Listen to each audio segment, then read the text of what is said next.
Mary Elizabeth Edens, de 3 anos, estava participando de uma festinha de Natal com sua família quando um terrível incêndio começou. Muitas pessoas morreram, outras ficaram feridas, mas a pequena Mary simplesmente desapareceu.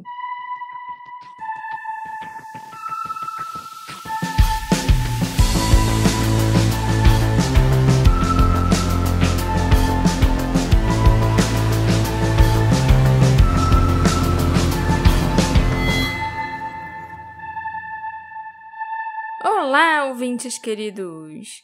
Sejam muito bem-vindos a um novo episódio do Detetive do Sofá. Eu sou a Marcela, a host desse podcast, e hoje, para combinar com essa semana em clima de festa, de fim de ano e tal, eu vou trazer mais um caso natalino para vocês. Opa! É lógico que os nossos casos natalinos nunca são lá muito felizes. Afinal, são crimes ou desaparecimentos que aconteceram no Natal. Mas eu adoro Natal, então eu sempre gosto de fazer um episódio especial de Natal para vocês. Mas antes, Marcela, eu queria só lembrar a todos os nossos ouvintes que esse podcast aqui, ele conta com a ajuda de nossos queridíssimos apoiadores, eles que mantêm isso aqui. Se não fosse por eles, ninguém estava aqui, nem a gente, nem vocês ouvindo. Então, uma salva de palmas para nossos apoiadores.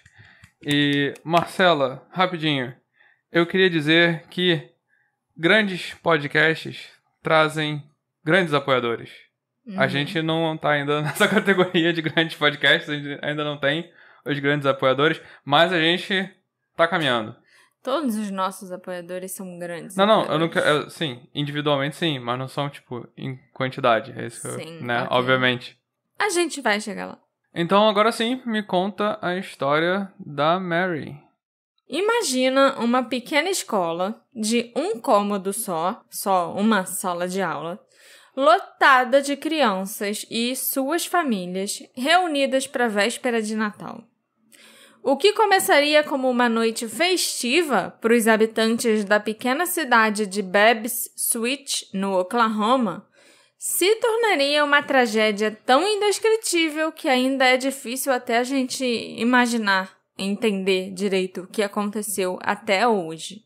Na véspera de Natal de 1924, aconteceu um incêndio que matou 36 pessoas e deixou mais de 30 feridos. Famílias inteiras morreram e mais da metade desses mortos eram crianças. De acordo com a National Fire Protection Association, esse foi o 6º incêndio escolar mais mortal já registrado na história dos Estados Unidos. Ele aconteceu durante a temporada de férias de inverno e os habitantes da cidade estavam ansiosos para assistir o que os 32 alunos da Baby Switch School tinham ensaiado e preparado para aquela noite de Natal. A professora, a senhora Florence Hill, trabalhou muito duro para deixar tudo bonito e a escola foi decorada de forma muito alegre e festiva. Estava frio, com um pouco de neve caindo lá fora, e tudo estava preparado para uma noite agradável. Uma árvore de Natal enorme, decorada com velas acesas, estava no centro da sala, e embaixo da árvore foram colocados os presentes que seriam distribuídos às crianças. Lembrando que nessa época o pisca-pisca ainda não tinha sido inventado, né? Então, por isso, essa ideia de Jerico de botar velas acesas para decorar a árvore de Natal. As pessoas logo encheram completamente a escola para assistir ao programa de Natal. As estimativas são de que havia entre 200 e 250 pessoas, literalmente amontoadas numa sala que devia medir 11 metros por 8 metros. Tipo, 88 metros quadrados. Como que coube tanta gente assim lá dentro? Eu realmente não consigo entender. Após o término da apresentação das crianças, o Dow Bowden, de 16 anos, teve a feliz tarefa de se vestir de Papai Noel e distribuir os presentes para as crianças. E enquanto ele distribuía os presentes, o Dal se inclinou para tirar um presente que estava em um galho da árvore. Esse galho foi puxado para baixo e, quando foi solto de volta, ele derrubou uma vela acesa em algumas decorações feitas de algodão e enfeites de papel que rapidamente pegaram fogo, lógico. E esse fogo se espalhou pela árvore seca. Alguns dos participantes da festa resolveram virar a árvore para tentar ajudar a apagar as chamas, mas isso só serviu para espalhar o fogo ainda mais rápido. Várias pessoas correram para tentar abafar o fogo, mas infelizmente isso só piorou a situação. O próprio Dal, o Papai Noel adolescente, foi infelizmente uma das vítimas fatais do incêndio. Em questão de segundos, as chamas engolfaram a pequena escola e foi puro terror para a multidão que estava lá dentro. Todos começaram a correr loucamente na direção da porta tentando sair. Mas a porta abria para dentro. Então, quanto mais a multidão forçava a porta, pior a situação ficava. Porque, aquela multidão ali tentando correr, pressionando uns aos outros e acabavam pressionando a porta também, ninguém conseguia puxar a porta para abrir, de fato, e conseguir sair dali. Alguns dos habitantes da cidade foram dominados pela espessa fumaça preta que rapidamente encheu a escola, enquanto outros foram pisoteados até a morte antes que as chamas os atingissem. Em pânico, os que estavam presos lá dentro tentaram abrir as janelas para escapar, mas as pesadas grades de ferro do lado de fora não cederam. Assim que as janelas foram quebradas, o vento que soprava ainda causou uma grande corrente de ar que atiçou ainda mais as chamas, piorando aquele inferno. Os gritos foram ouvidos dentro e fora do local enquanto famílias inteiras lutavam desesperadamente para escapar do incêndio. Aqueles que conseguiram escapar ficaram em estado de choque e alguns deles ficaram gravemente queimados, além de terem sofrido a inalação da fumaça. Como não havia serviço telefônico na escola, demorou um pouco até que se espalhasse a notícia do incêndio para que a ajuda chegasse. Um artigo da Frederick Press, publicado 2 dias após o incêndio, diz que um homem nativo americano estava presente nessa festa da escola. Ele acabou se queimando no rosto e nas mãos, mas mesmo assim ele conseguiu escapar e fugiu a cavalo em direção à cidade mais próxima.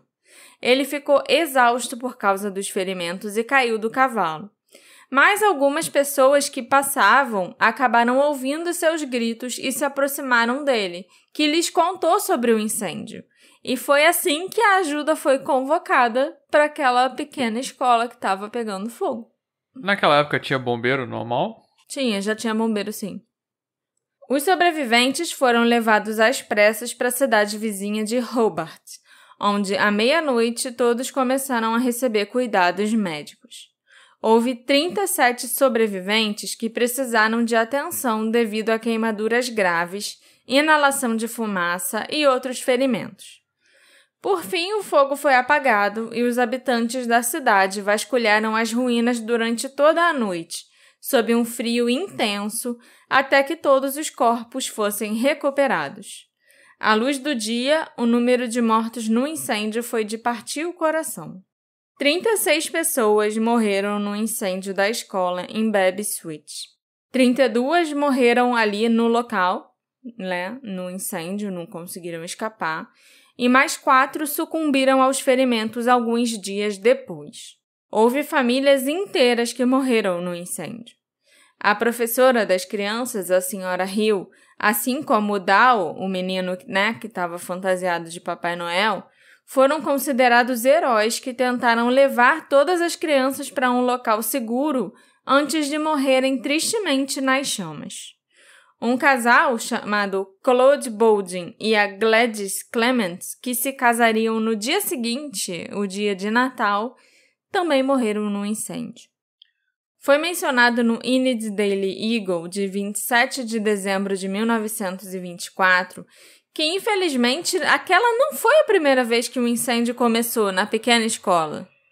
O jornal afirmou que em 2 celebrações de Natal anteriores, as árvores tinham pegado fogo, mas foram apagadas rapidamente sem incidentes.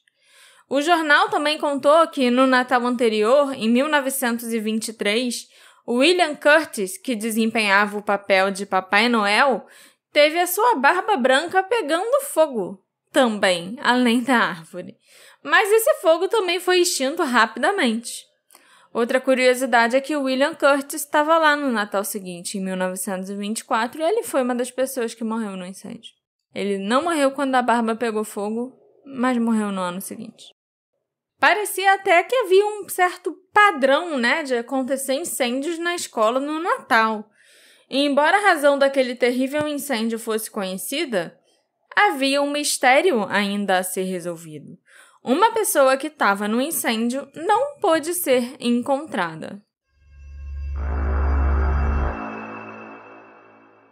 Uma criança chamada Mary Edens, de 3 anos, foi dada como desaparecida, mas seu corpo não foi encontrado.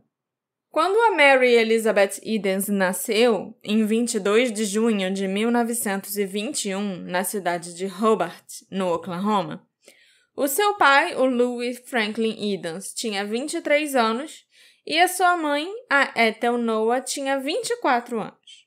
Quando o incêndio começou, na escola, a pequena Mary estava sentada no colo da sua tia materna, a Alice Noah. A tia Alice, que escapou do prédio, mas morreu alguns dias depois, se lembrava de ter carregado a Mary para fora da escola e de entregá-la a alguém que ela não conhecia. E ela morreu insistindo que conseguiu tirar a Mary de dentro da escola em chamas. A história da Alice deu aos pais da Mary esperança de que a sua filha tivesse sobrevivido. A população local, então, vasculhou a área ao redor da escola para o caso da menininha ter se perdido no caos, mas não a encontraram. E ninguém também se apresentou alegando ser a pessoa que a Alice tinha mencionado. O Louis e a Ethel Edens, então, começaram a acreditar que a sua filha tinha sido sequestrada. O incêndio foi rapidamente investigado pela National Fire Protection Association e pelo Oklahoma Inspection Bureau, que publicaram as suas análises do incêndio em janeiro de 1925. Os relatórios identificaram vários fatores que agravaram a gravidade do incêndio. A NFPA declarou: é dificilmente concebível que as condições pudessem ter sido piores, mesmo numa estrutura tão rudimentar como esse edifício térreo. Ambos os relatórios constataram que o edifício estava superlotado, com o número de pessoas presentes excedendo claramente a capacidade da sala de aula. Os relatos diferiram nas afirmações sobre a quantidade de pessoas presentes e o tamanho da sala. A NFPA disse que havia entre 200 e 250 pessoas presentes numa sala de 88 metros quadrados, enquanto o Oklahoma Inspection Bureau disse que havia cerca de 150 pessoas numa sala de 66 metros quadrados. A escola era um edifício com estrutura de madeira clara, que não oferecia resistência ao fogo. Além disso, lâmpadas a gás ainda eram utilizadas para iluminar aquele local, e as lâmpadas explodiram rapidamente devido ao calor do incêndio. O teto havia sido pintado recentemente com tinta a óleo branca, o que fez com que o fogo se espalhasse ainda mais ao ter atingido o teto. Nossa. Assim que o fogo chegou no teto, o teto inteiro pegou fogo e desabou.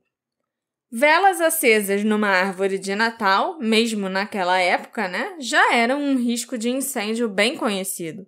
E o Departamento de Inspeção de Oklahoma observou que fazer o Papai Noel adolescente remover presentes debaixo da árvore com galhos cheios de velas acesas era muito arriscado.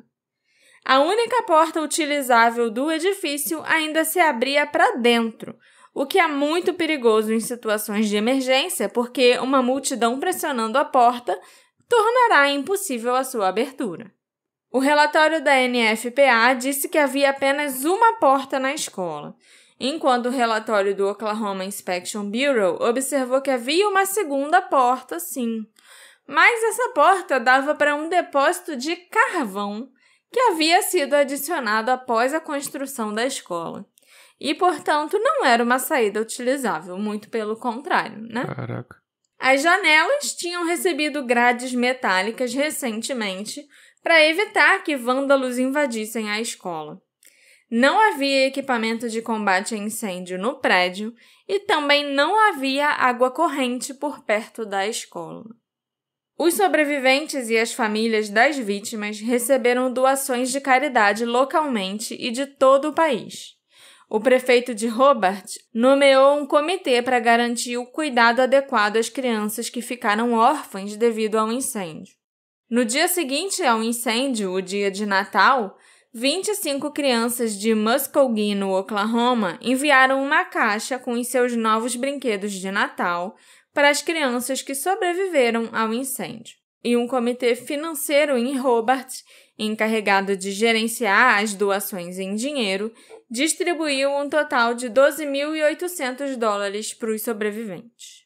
Na época, isso era muito dinheiro. Nos anos anteriores ao incêndio, o Corpo de Bombeiros do estado do Oklahoma já tinha tentado, devido aos conhecidos riscos de segurança, identificar todas as escolas de uma sala e uma porta em Oklahoma. Mas os superintendentes do condado não forneceram essas informações para os bombeiros. Foi só depois desse incêndio, que assustou os funcionários das escolas e preocupou os cidadãos, que as inspeções de segurança foram feitas nas escolas. Em fevereiro de 1925, o Corpo de Bombeiros havia recebido mais de 400 pedidos de inspeções e mais de 150 escolas já tinham sido inspecionadas e fizeram as melhorias de segurança recomendadas pelo Corpo de Bombeiros. Em resposta ao incêndio, o estado do Oklahoma aprovou a Lei Fox, que aumentou os requisitos de segurança contra incêndio para escolas. Essa lei exigia que todas as escolas tivessem no mínimo 2 portas e que todas as portas das escolas abrissem para fora. Todas as grades de janelas também tinham que ser removíveis por dentro e as escolas tiveram que manter extintores de incêndio nas instalações. Cópias dessa lei foram enviadas a todos os funcionários escolares do estado para que ninguém pudesse alegar desconhecimento dos novos padrões. A publicidade nacional sobre esse incêndio levou a códigos de segurança contra o incêndio mais rígidos para escolas e edifícios públicos. Em julho de 1926, John Carroll, um bombeiro assistente que participou do combate ao fogo no incêndio de Baby Sweet, afirmou que desde o momento do incêndio, os funcionários da escola implementaram voluntariamente as melhorias de segurança recomendadas a eles pelo Gabinete dos Bombeiros do Estado. Ele afirmou que as escolas do Oklahoma estavam praticamente todas em excelente estado a partir daquele momento, daquele trágico incidente. Uma nova escola foi construída no local em 1925, mas ela fechou em 1943, quando o distrito de Baby Sweet foi anexado aos distritos próximos de Hobart e Roosevelt. Um monumento de pedra que traz uma breve descrição do incêndio e uma lista com os nomes de todos os mortos encontra-se atualmente no local da antiga escola. No entanto, o nome da Mary Elizabeth Edens não está nessa lista. Você falou que fizeram uma nova escola por cima. Com certeza essa escola estava mal assombrada. Ai, que horror. Mas é. Com certeza.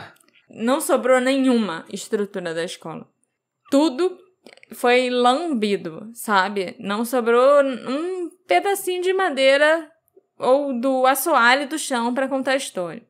Mas realmente, o local em si devia ter ficado assombrado, né? Como o corpo da Mary Edens, de 3 anos, não foi recuperado, seus pais esperavam que ela tivesse de alguma forma sobrevivido ao incêndio. Então, os Edens passaram as décadas seguintes procurando sua filha e até mesmo contrataram investigadores particulares. Mas todas as pistas se revelavam um beco sem saída, até a década de 1950, quando uma mulher chamada Grace Reynolds apareceu. Em 1957, a Grace, de Barstow, na Califórnia, se apresentou alegando ser a criança há muito tempo perdida. Grace e a família Eden se reuniram no ar durante um episódio do programa de TV House Party, apresentado por Art Linkletter. Mais tarde, a Grace ainda escreveu um livro sobre as suas experiências, intitulado Mary, Child of Tragedy, The Story of the Lost Child of the 24 Baby Switchfire. Agora traduz. Mary, filha da tragédia. A história da criança perdida do incêndio de 1924 da escola Baby Switch. Tá bom? Tá bom. O problema é que o editor de um jornal local sabia que a história era fraudulenta, mas ele reteve essa informação até o ano de 1999, a pedido do pai da Mary Edens, o Louis, que acreditava que a sua esposa não suportaria perder a filha pela segunda vez. A família passou a viver como se ela fosse a filha deles. Basicamente. Vou explicar melhor. Durante 42 anos, o editor Ransom Hancock honrou o pedido do Louis para manter essa história em segredo, fora dos jornais. Porém, no 75º aniversário do incêndio na escola Baby Switch, a história verdadeira foi revelada. Os pais da Mary já estavam mortos a essa altura e as suas duas irmãs sobreviventes também sabiam a verdade. Então, o jornal resolveu que não faria mal a ninguém revelar isso ao público. O Joe Hancock, que era o filho desse editor, do Ransom Hancock, acredita que a decisão que o pai teve que tomar foi bastante difícil. Ele sabe muito bem que o pai dele fez estava certo, mas ele, como o novo editor do jornal, depois que o pai dele faleceu, não sabe se ele próprio teria tido a sabedoria de fazer isso ou não, sabe? De esconder a verdade ou não. A Mary nunca mais foi vista, o que deu origem a uma lenda de que estranhos a haviam levado naquela noite. A Mary de verdade. A Mary de verdade, de 3 anos, em 1924. Esses estranhos, para quem a tia Alice tinha entregado a criança antes de desmaiar, com certeza tinham levado a menina embora. A possibilidade da Mary ter sobrevivido ao incêndio deu ao Louis e a Ethel Edens esperança de que eles eventualmente reencontrariam a filha. Ocasionalmente, eles ouviam que alguém tinha visto a Mary, e anos depois pensavam que a tinham encontrado, apenas para que exames de sangue acabassem provando o contrário. Não existia DNA nessa época, mas a família tinha sangue do tipo O. É bem difícil. E é bem difícil. Então, se você não tivesse sangue do tipo O, você já era descartada como sendo a Mary, entendeu? Então, em 1957, um amigo deles recebeu uma carta da Califórnia que mudou a vida do casal. Todo ano, perto do Natal, um ou outro jornal de Oklahoma publicava um relato falando do incêndio da escola que tinha acontecido e matado aquele monte de gente. Blá, blá, blá. E essas histórias geralmente incluíam um relato da desaparecida Mary Edens, a única pessoa que desapareceu naquele incêndio. No outono de 1956, uma história falando sobre o incêndio de Baby Switch chamou a atenção de Elmont Place, governador do distrito de Lions Club, em São Bernardino, na Califórnia. Grace Reynolds, uma amiga dele, confidenciou certa vez que ela nunca se sentiu em casa com a sua família e muitas vezes se perguntava se ela tinha outro passado. Então, o Elmont se perguntou se talvez aquela família Edens poderia ser, na verdade, a família da Grace Reynolds. Será que a Grace era a tal Mary Edens? O Elmont, então, escreveu a um companheiro do Lions Club chamado Wayne Fite, pedindo informações sobre a família Edens. O Wayne contatou uma mulher chamada Betty Edens, uma irmã da Mary que nasceu depois que a pequena Mary de 3 anos já tinha desaparecido. Ela nasceu depois do ano de 1924. Depois de conversar com a Beth, o Wayne respondeu para o Elmet através de uma carta que ilustrava bem a esperança e a dor da busca da família Edens. Eu vou ler o trecho dessa carta para vocês. Beth me pediu para não entrar em contato com seus pais, porque só recentemente eles encerraram um caso semelhante, em que outra garota correspondia perfeitamente à descrição e suas esperanças foram aumentadas de que a longa busca havia terminado, apenas para descobrir por exame de sangue que eles estavam errados novamente. O Sr. e a Sra. Edens realizaram uma busca constante desde a noite da tragédia. Eles tiveram detetives particulares trabalhando nesse caso intermitentemente desde aquela data. Eles encontraram muitas descobertas que pensavam serem reais, até que pequenos detalhes dissolviam todo o caso. A Beth então pediu aos homens, o Elmont e o Wayne, que eles não contassem aos pais dela sobre a Grace ainda. Eles já tinham tido muitas decepções. No entanto, ela e a sua outra irmã, a Etta Henderson, compararam as fotos de infância da Grace Reynolds, que foram enviadas para elas, com as fotos que tinham da Mary e acharam a semelhança notável. As próprias irmãs. As próprias irmãs. Mas também que não conheceram, né? A Etta tinha conhecido, porque ela era mais velha. A Beth não tinha conhecido porque ela nasceu depois do incêndio. Mas elas tinham as fotos da Mary para comparar. Também havia informações de que a mulher em questão, né, no caso a Grace, quando criança, gostava muito de casca de bacon, aquele bacon bem torradinho. E de volta a Oklahoma, a tia da Mary, chamada Berta, se lembrava de sempre ter arrancado pedaços de bacon da mão da garota desaparecida, falando que fazia mal para ela. A Mary também gostava daquele bacon bem torradinho. Havia outras semelhanças estranhas, principalmente uma cicatriz no arco do pé direito de Grace, que correspondia a uma cicatriz que a Mary tinha. Um exame de sangue também provou que a Grace Reynolds tinha o mesmo tipo sanguíneo da família Edens. E isso convenceu as irmãs. Toda a família então se reuniu em 9 de fevereiro de 1957. Os Edens ficaram convencidos e radiantes. Mais tarde, a Grace, já com o nome da Mary Edens, escreveu um livro, como eu disse para vocês, usando seu novo nome de casada, Mary Edens Grosnickle, e contou a sua história em rede nacional. Na noite do incêndio, ela aparentemente foi entregue a um casal de vagabundos que a levou para uma série de acampamentos nômades no Arkansas e no Kansas, antes de chegar à Califórnia, onde ela foi abandonada. Mais tarde, ela trabalhou para conseguir hospedagem e alimentação e finalmente foi adotada aos 15 anos. A mulher que a adotou falhou na tentativa de aprender sobre a sua história. Ela disse aos pais que tinha lembranças antigas de primeiro ter tido uma família e depois outra, né? E depois isso tudo aí que ela relatou no livro que teria acontecido com ela.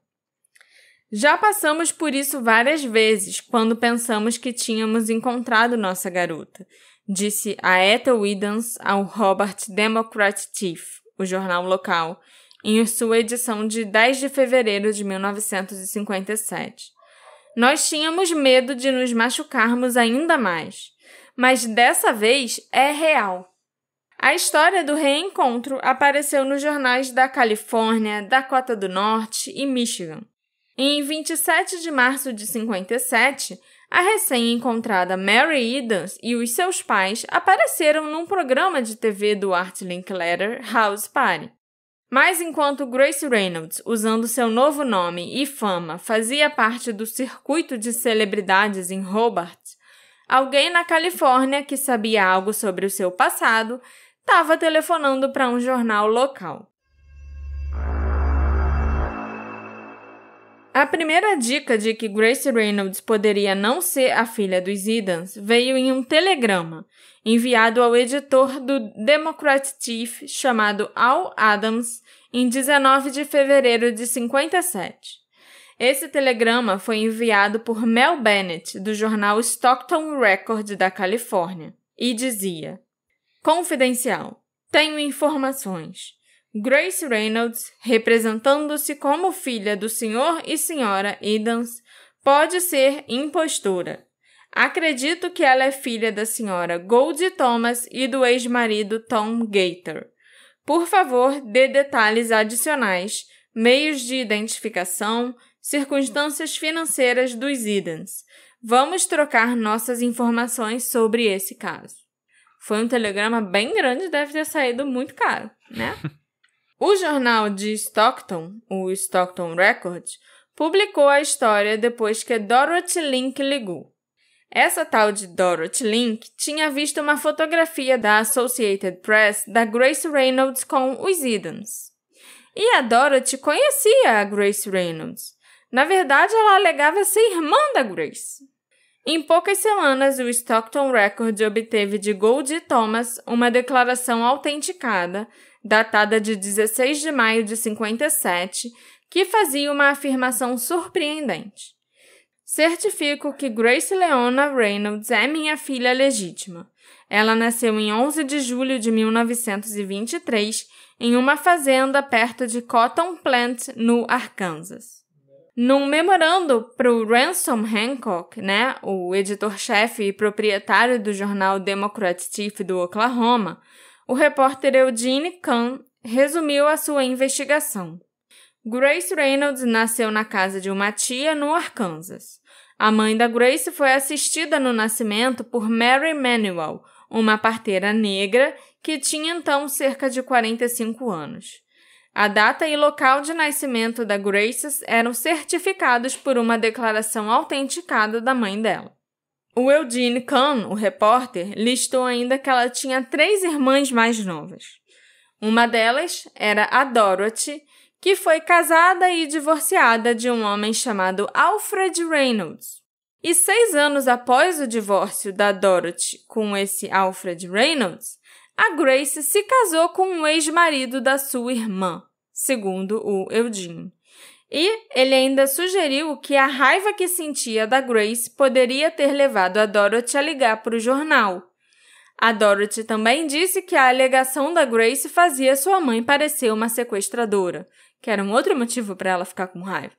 A Dorothy ainda mostrou ao Eugene uma carta da sua irmã Inez Collins, que dizia, em parte: "O que você acha da Grace agora? Novo nome, nova família, dinheiro.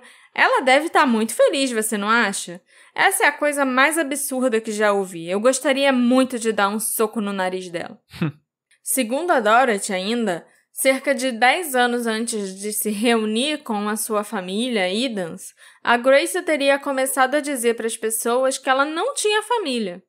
Quando questionada sobre isso, a Grace respondia que era menos provável que ela conseguisse um emprego em uma boa loja de departamentos de primeira linha se as pessoas soubessem que ela vinha de uma família de gente pobre.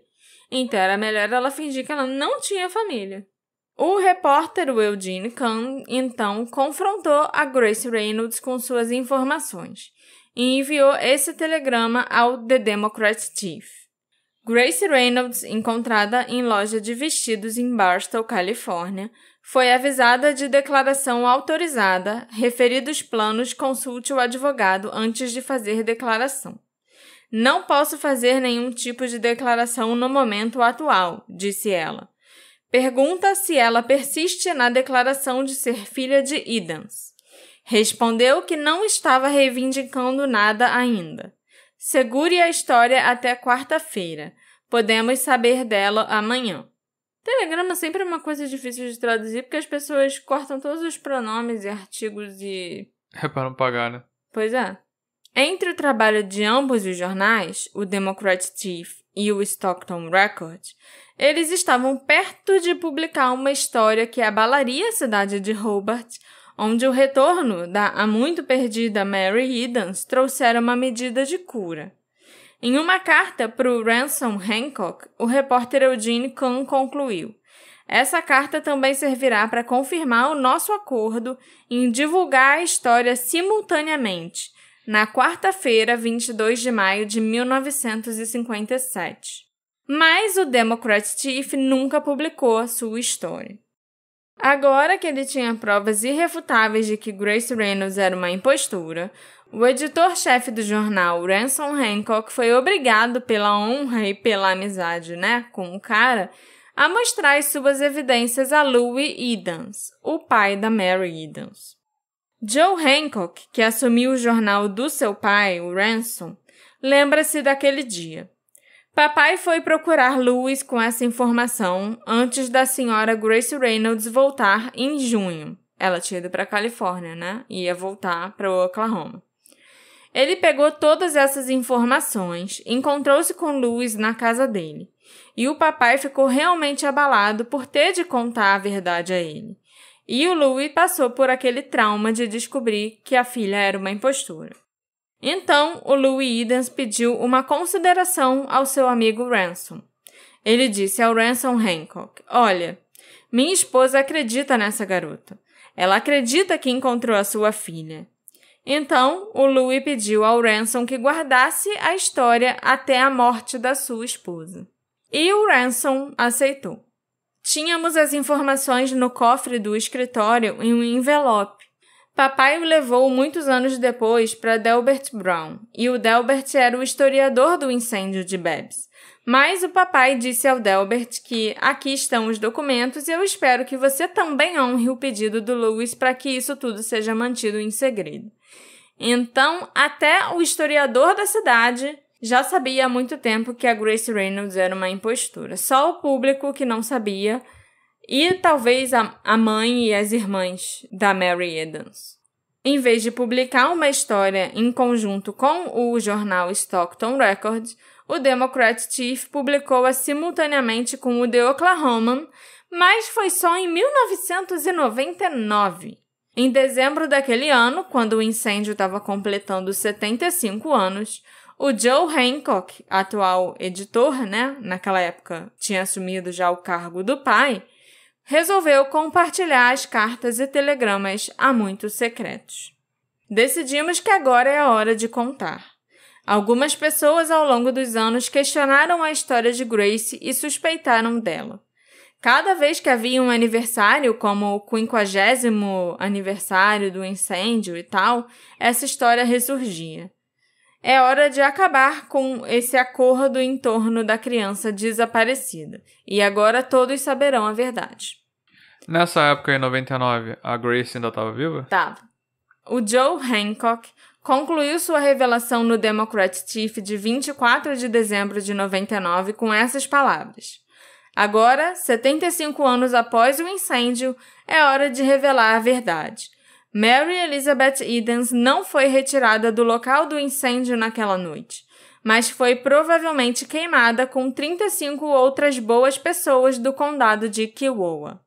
Ele ficou muito orgulhoso da decisão do seu pai, que, segundo o Joe, reflete uma humanidade que se perdeu no jornalismo moderno. Espero que não deixemos de ter algum sentimento pelos sobreviventes. E que bem publicar a história naquela época teria trazido. O Sr. Edens sabia que a Grace era uma farsa. A Sra. Edens acreditou na história e aceitou a Grace como sua filha. Eu tenho certeza de que isso lhe deu uma paz que ela nunca teria conseguido de outra forma. Joe Hancock ainda conseguiu permissão da Betty Edens e da Etta Edens, as irmãs da Mary Elizabeth Edens, que ainda estavam vivas em 1999 também. Elas já sabiam a verdade e não pareciam se dar bem com a Grace Reynolds de qualquer maneira. Inclusive, a Ethel Edens pode ter descoberto a verdade sobre a Grace antes de todo mundo ao visitá-la na Califórnia, onde ela teria conhecido a família biológica da Grace Reynolds. E as irmãs biológicas da Grace especularam que ela se apegou à teoria de que era Mary Edens porque tinha vergonha do seu verdadeiro passado, vindo de uma família pobre e disfuncional. Grace Reynolds, que passou a atender pelo nome de Mary Edens Gross-Nichol, rejeitou educadamente a conclusão do Joe Hancock. 42 anos depois de chegar a Hobart dizendo ser a Mary Edens, Ela ainda afirmava em 1999 que ela era a filha perdida dos Edens. Depois de anos administrando restaurantes em Idaho e no Parque Yellowstone, a Grace se estabeleceu no Colorado. As pessoas que duvidam de sua história não a incomodam. Eu realmente não me importo com o que todos pensam. Isso simplesmente ricocheteia em mim. Sobre a sua irmã mais nova, a Grace diz que a Beth ficou com ciúmes da atenção dispensada a ela quando voltou para Hobart. Minha irmã mais nova, ela também me aceitou total e completamente no início, até que a novidade passou, disse ela.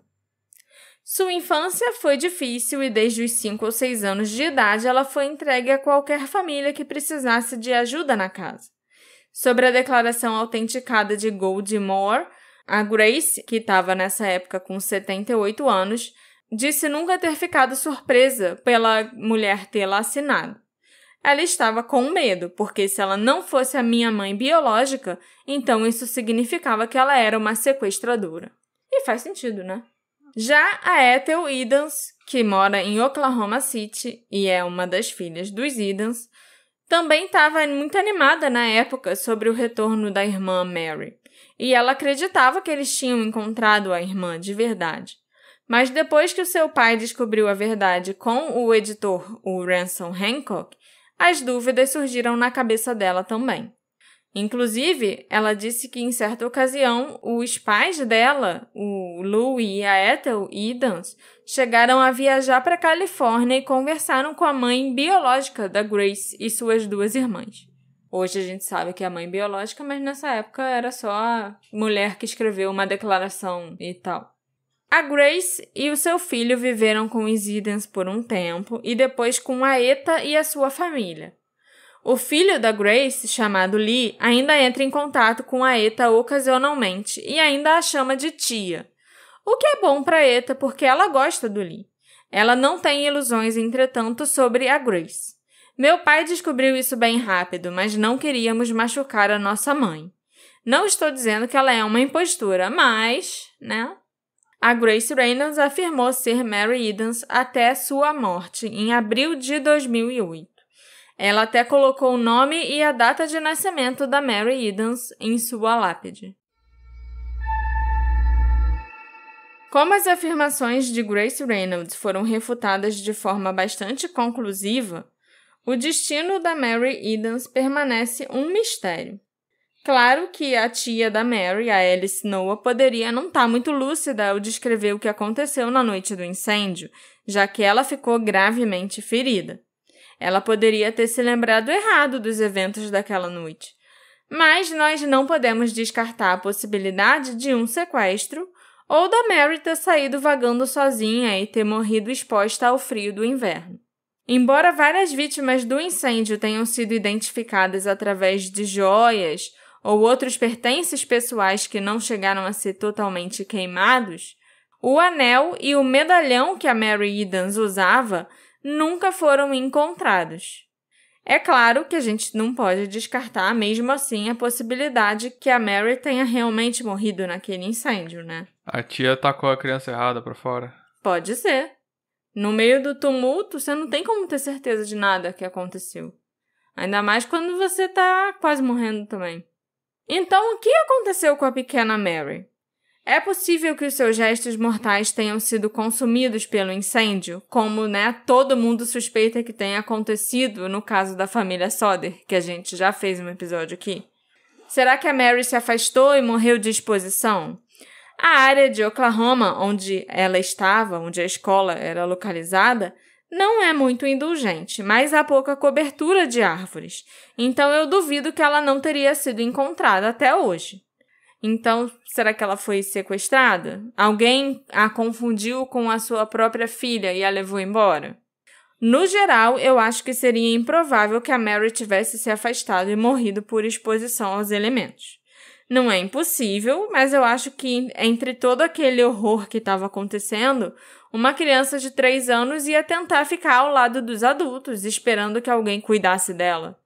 Ou então ela teria feito como outras crianças que, infelizmente, Ai, meu Deus, eu deixei o meu brinquedo cair quando eu tava saindo da escola, então eu tenho que voltar lá dentro pra pegar. E foi assim também que algumas crianças morreram, porque resolveram entrar na escola de novo pra pegar o brinquedinho de Natal que tinham ganhado. Sério? Sério. Pô.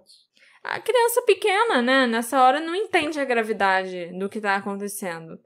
E vai querer o brinquedo. Teve uma menininha que ela voltou porque ela conseguiu escapar com a mãe e o irmão, mas quando ela saiu, ela viu que a bonequinha que ela tinha ganhado estava sem um braço. A boneca perdeu o braço nisso que ela estava saindo de dentro da escola.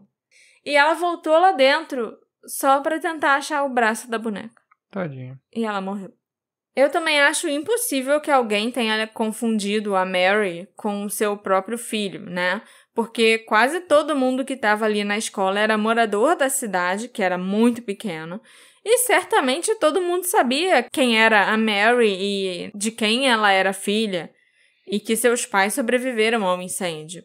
Então eu não acredito nessa teoria de que ela poderia ter sido levada acidentalmente por alguém que achou que ela era a própria filha, entendeu? Uhum.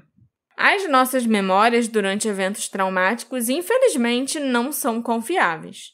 Então, eu acho que é provável que a memória da tia Alice não tenha sido confiável. Talvez ela realmente se lembre de ter tirado a Mary da escola e entregá-la a alguém.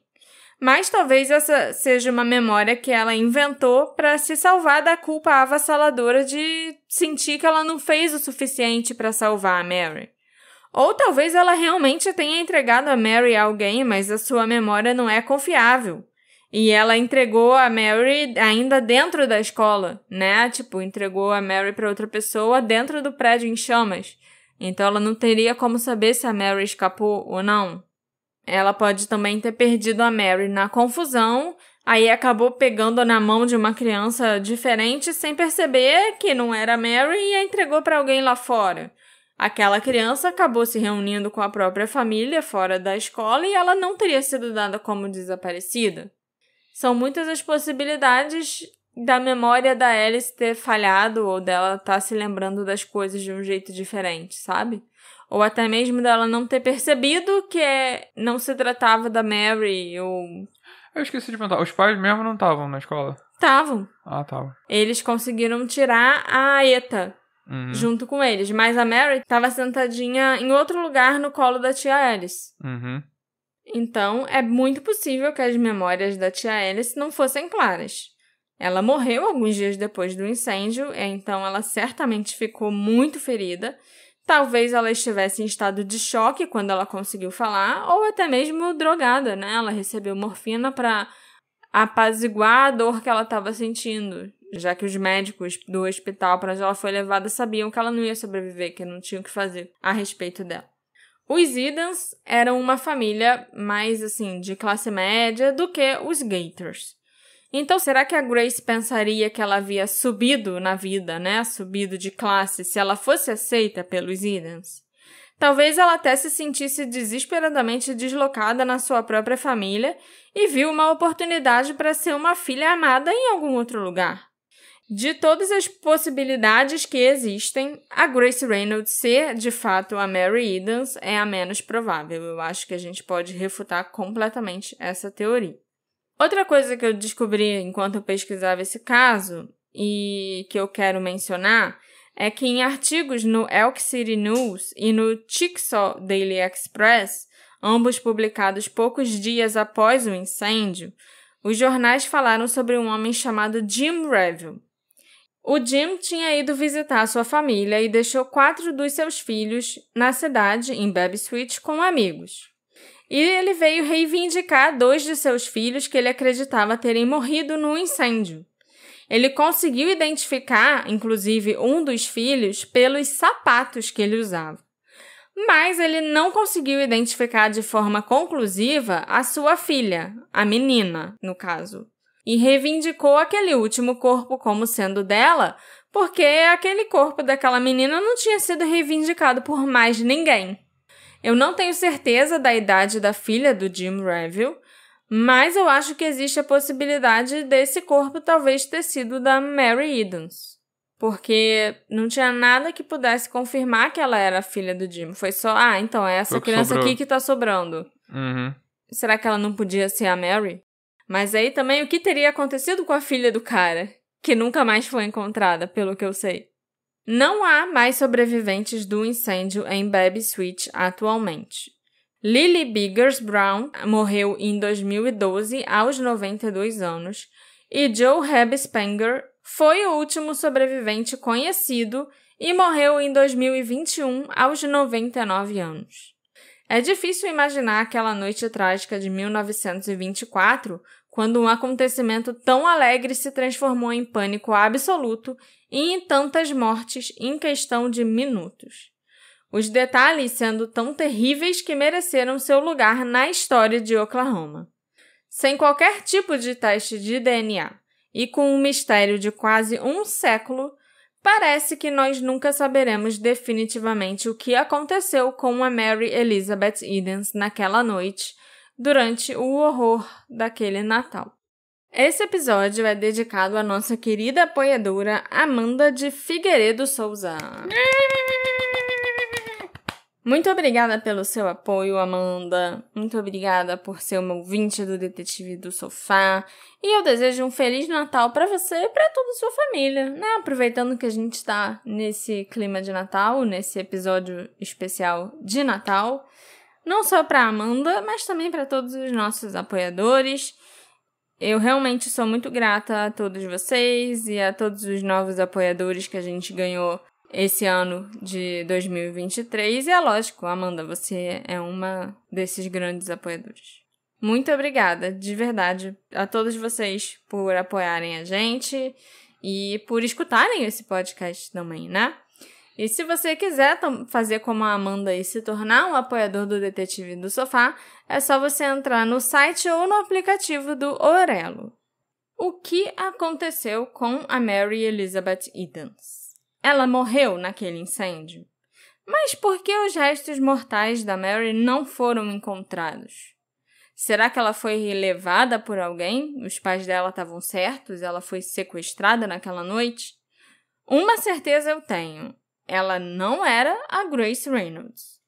Me encontra nas nossas redes sociais, @detetive do sofá, para a gente discutir sobre esse caso e vocês me contarem o que vocês acharam dessa história e o que vocês acham que pode ter acontecido com a Mary, que tinha só 3 aninhos lá naquela noite de 24 de dezembro de 1924. E um Feliz Natal para todos vocês. Feliz Natal. A gente se vê na retrospectiva semana que vem. Tchau, tchau. Não posso falar que a gente se vê na próxima investigação, porque Não tem investigação. retrospectiva não é investigação. Ok. Tchau, tchau, de novo. Tchau, tchau.